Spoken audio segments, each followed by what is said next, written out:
마가복음 1장 16절에서 20절까지 말씀 5개 구절입니다. 교독으로 읽겠습니다. 제가 먼저 16절 읽습니다. 갈릴리 해변으로 지나가시다가 시몬과 그 형제 안드레가 바다에 금을 던지는 것을 보시니 그들은 어부라. 예수께서 이르시되 나를 따라오라. 내가 너희로 사람을 낚는 어부가 되게 하리라 하시니 곧 그물을 버려두고 따르니라. 조금 더 가시다가 세베대의 아들 야고보의 그 형제 요한을 보시니 그들도 배에 있어 그물을 깁는데 다같이 곧 부르시니 그 아버지 세베대를 품꾼들과 함께 배에 버려두고 예수를 따라가니라. 아멘. 본문 바로 앞 구절이죠. 15절에서는 예수님께서 공생애를 시작하시며 사람들에게 하나님의 나라가 가까이 왔으니 회개하고 복음을 믿으라 말씀하셨었습니다. 물론 하나님 나라가 가까이 왔다는 것은 기쁜 소식입니다. 그런데 문제는 가까이 왔는데 그 하나님 나라가 내 가정과 삶 속에 임하지 않고 여전히 가까이 있기만 한 상태라면 그러한 하나님 나라는 나에게 의미가 없겠죠. 그렇기 때문에 예수님께서 지금 말씀하시는 것은 하나님의 나라가 가까이 왔으니 이제 회개하고 복음을 믿음으로 하나님의 다스림 안으로 들어오라는 것입니다. 그럴 때에 하나님의 나라가 누려지는 것이죠. 원래 하나님의 나라는 그저 사모하며 바라고 보기만 하는 나라가 아닙니다. 하나님의 다스림에 불순종했던 나의 죄를 회개하고 그 방향성이 바뀌어야겠죠. 하나님께로 돌아와 하나님 말씀에 순종하며 살아갈 때에 하나님께서 다스리시는 그 나라가 우리 가정과 직장, 삶 속에서 매일매일 누려지게 되는 줄로 믿습니다. 오늘 말씀을 보면 예수님께서 하나님의 나라를 선포하시면서 하셨던 일이 또 있었는데 그것은 제자들을 찾아 나서신 겁니다. 지금 예수님께서는 갈릴리 지역에서 복음을 선포하시다가 갈릴리 해변에서 그물을 던지고 있는 어부들을 부르셨죠. 그렇게 해서 부른 사람이 베드로와 그 형제 안드레, 야고보와 그 형제 요한입니다. 그리고 그들은 후에 예수님의 제자라고 불리우는데요. 이 제자라는 말은 헬라어로 마데테스라는 단어를 씁니다. 일반적인 의미로는 배우는 사람, 학생인데요. 이것을 풀어서 보자면 스승을 통해 지식이나 어떤 행할 것을 배우는 사람을 뜻합니다. 하지만 오늘 말씀을 통해서 볼 때 예수님의 제자는 단순히 배우는 것으로 그치는 사람이 아니라 예수님을 따라가는 사람입니다. 그래서 영어로도 제자를 말 그대로 disciple이라고도 하지만 follower, 따르는 자라고도 쓰죠. 실제로 예수님께서 어부들을 만나셔서 그들을 제자로 부르시며 하신 말씀이 나를 따라오라라는 것이었고요. 그래서 저는 그 말씀 그대로 오늘 말씀 제목도 그렇게 정했습니다. 즉 그들이 예수 그리스도를 따라갔을 때에 예수님은 그들을 제자로 삼으셨던 겁니다. 고로 예수님께서 원하시는 제자는 결국 예수 그리스도의 말과 그가 살아가셨던 그의 삶과 행동을 따라가는 바로 그 사람인데요. 중요한 것은 예수님께서 제자를 부르셨을 때에 나를 따라오라라는 그 부르심은 저와 여러분에게 있어서 남 얘기로 볼 게 아니라는 거죠. 사실 저와 여러분이 이 새벽 이 자리에 있게 된 것도 알고 보면 예수님의 부르심을 받아 이곳에 온 거 아니겠습니까? 즉 제자들이 고기를 잡다가 해변가에서 부르심을 받아 예수님의 제자가 된 것과 같이 어떤 분들은 학창시절 친구를 통해 예수님의 부르심을 받은 분도 계실 것이고 어떤 분은 결혼해서 배우자를 통해 부르심을 깨닫고 오신 분들도 계실 거예요.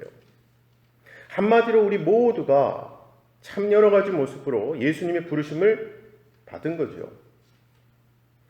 그런데 그렇게 부르심을 받아서 제자 되었음에도 불구하고 우리는 때때로 예수님을 따라가야 하는 제자의 도리를 제대로 감당하지 못하며 살아가는 것 같습니다. 그래서 진정한 예수님의 제자로서의 삶을 살지 못하고 주저하고 머뭇거릴 때가 있더라는 것이죠. 고로 아무쪼록 오늘 말씀을 통해서 내가 예수님의 제자로서 부르심 받았다는 것이 어떤 의미인가를 잘 깨닫고 삶으로 연결 지으실 수 있는 귀한 시간이 되시길 주님의 이름으로 축원합니다.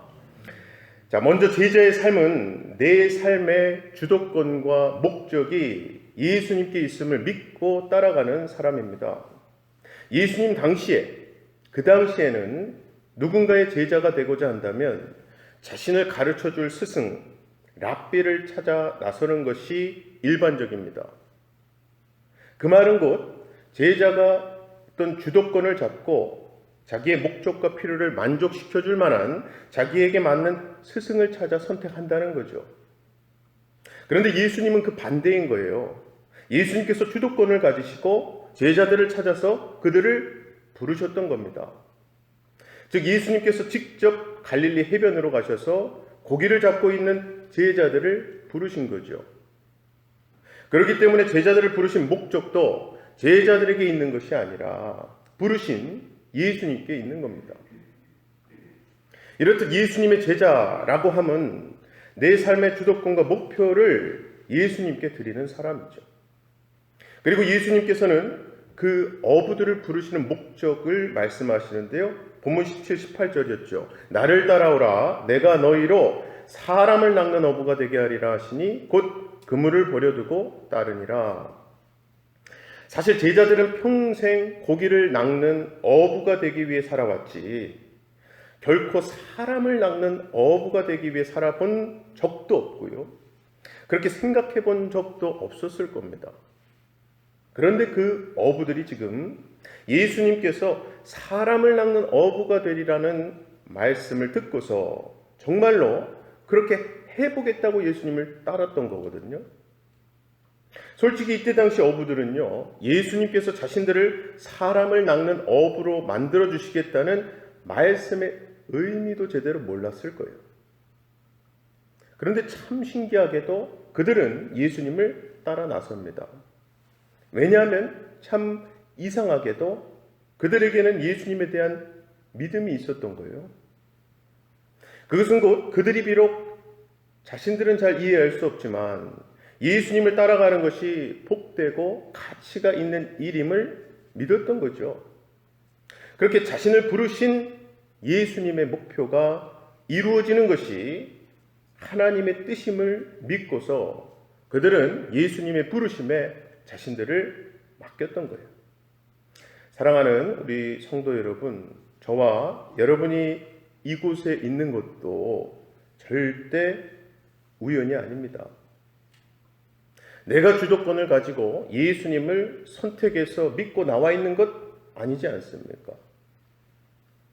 사실 저와 여러분은요, 예수 그리스도의 목적에 의해서 그분의 부르심을 받은 줄로 믿습니다. 그러기에 제자된 우리는 우리를 부르신 예수님의 목적과 그 가르침에 관심을 갖고 경청하며 행하는 삶 살아야 하겠죠. 정말 중요한 것은 예수님을 따르는 제자가 되기 위해 꼭 필요한 것이 있는데 내가 그동안 따라갔던 것을 버리고 예수님을 취하는 겁니다. 예수님께서 어부들에게 나를 따라오라고 말씀하신 것은 결국 그들의 이전의 삶은 예수님이 아닌 다른 것을 따라 살아가던 삶이었음을 뜻하는 거 아니겠습니까? 자, 일단 어부였으니까 날마다 그들은 바다를, 물고기를 그곳이 많은 곳을 찾아다녔을 겁니다. 그렇게 물고기를 많이 잡아서 좀 잘 살아봐야겠다는 목적을 가지고서 그것을 이루기 위해 나름대로 열심히 살았겠죠. 그렇게 살다 보니까 배도 장만할 수 있었고 나름대로 자신의 목적을 이루는 삶 살았겠죠.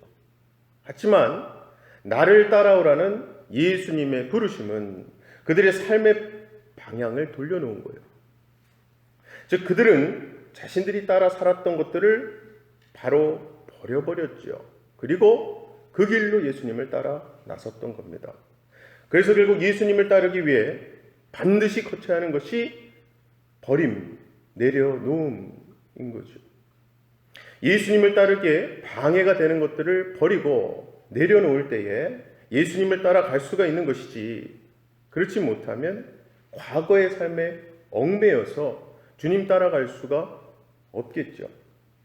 오늘 말씀을 보면 예수님께서 부르시고 베드로와 안드레는 주님의 이 나를 따라오라는 그 말씀 듣고 그 즉시 그물을 버려두고 예수님을 따랐습니다. 여러분, 어부들에게 있어서 그물은요, 없어서는 안 되는 생계와 직결되는 물건입니다. 그래서 그들은 그동안 그물 의지해서 살아왔죠. 더군다나 지금 베드로와 안드레가 버린 그 그물이 어떤 상태에 있었습니까? 고기가 가득 잡혀서 그물이 찢어질 것 같을 정도로 그들이 원했던 물고기로 가득 차 있는 상태예요. 사실 예수님을 따르고자 할 때에 빈 그물과 같은 상태에 있으면 예수님 따르기가 오히려 쉬울 것 같습니다. 고기 잡는 것이 벌이도 안 되고 시원치 않으면 다른 거라도 해서 살아봐야지 하며 시험 삼아 예수님 따라갈 수 있겠죠. 그런데 지금처럼 고기가 가득한 그물을 버리고서 떠난다는 것은 절대 쉽지 않습니다. 하지만 그들은 그동안 자신과 그 가족의 생계를 책임져 줬던 그 그물을 버려두고 예수님을 따랐던 겁니다. 그 다음에 만난 야고보와 그 형제 요한은요, 더 심해요. 그들은 예수님께서 부르실 때에 배와 아버지를 버려두고 예수를 따르니라 말씀해요.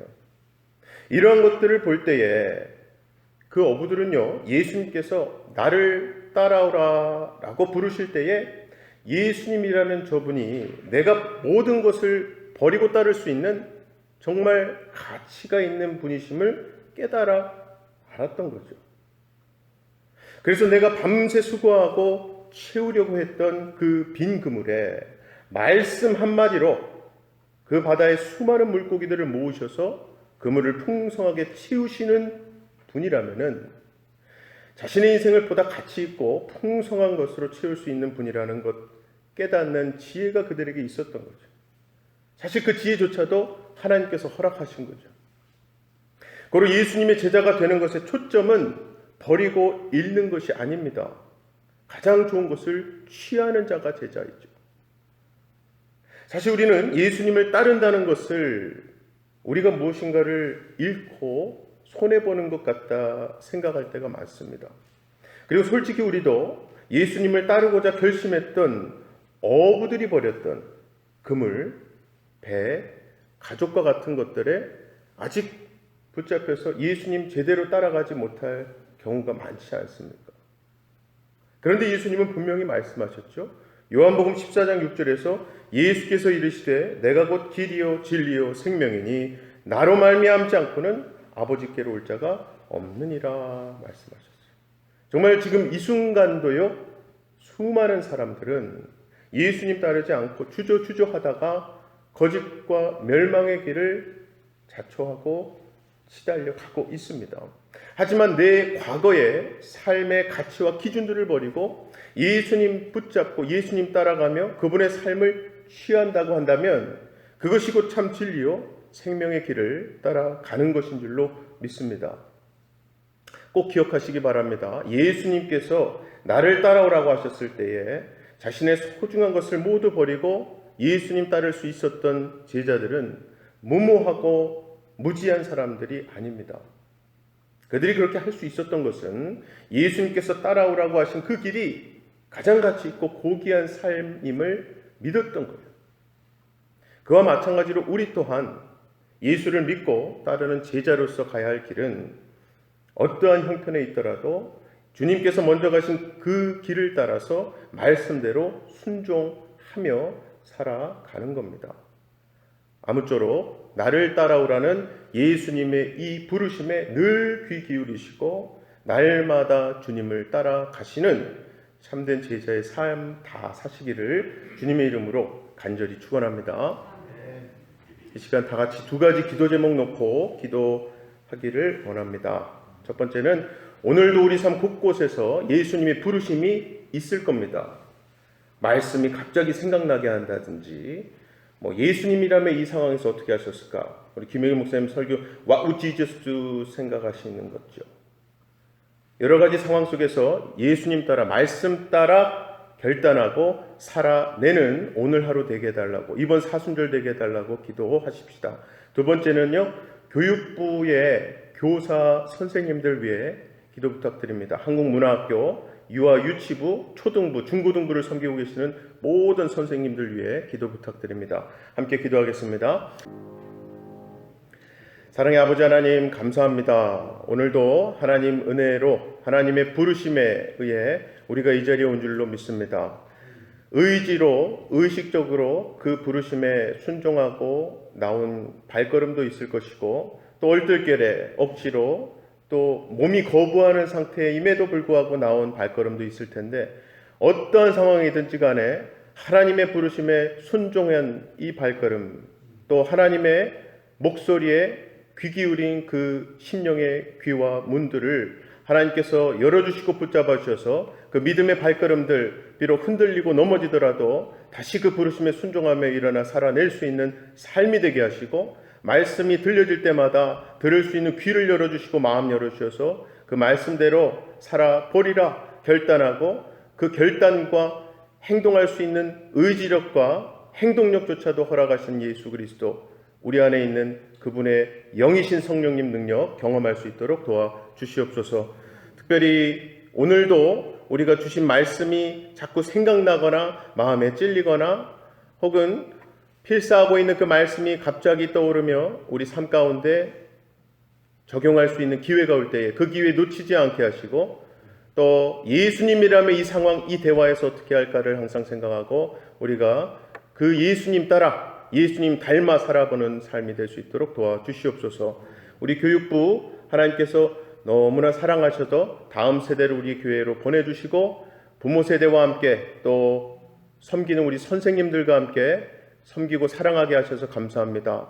무엇보다 너무나 힘든 팬데믹 시기를 지나며 지친 우리 교사 선생님들, 하나님께서 하나님만 주실 수 있는 위로와 격려로 안아주시고, 다시금 다음 세대를 향한 사랑과 비전을 주시되 하나님만이 주실 수 있는 넘치는 사랑, 또 생명의 복, 무엇보다 우리에게 주신 사명, 복음의 능력을 체험하고 경험하고 흘려보낼 수 있는 통로로서 감당하는데 부족함이 없는 우리 선생님들 다 되게 하여 주시옵소서. 그리하여 성령께서 충만히 임하시는 우리 교육부, 그리고 그 영으로서 넘쳐나는 생명력과 복음에 대한 좋은 뉴스들이 흘러나오는 우리 교육부가 되게 하시죠. 믿사옵고 우리 주 예수 그리스도의 이름으로 기도하옵나이다.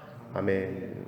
하늘에 계신 우리 아버지여, 이름이 거룩히 여김을 받으시오며 나라의 임하옵시며 뜻이 하늘에서 이룬 것 같이 땅에서도 이루어지이다. 오늘날 우리에게 일용할 양식을 주옵시고, 우리가 우리에게 죄 지은 자를 사하여 준 것 같이 우리의 죄를 사하여 주옵시고, 우리를 시험에 들게 하지 마옵시고 다만 악에서 구하옵소서. 나라와 권세와 영광의 아버지께 영원히 있사옵나이다. 아멘.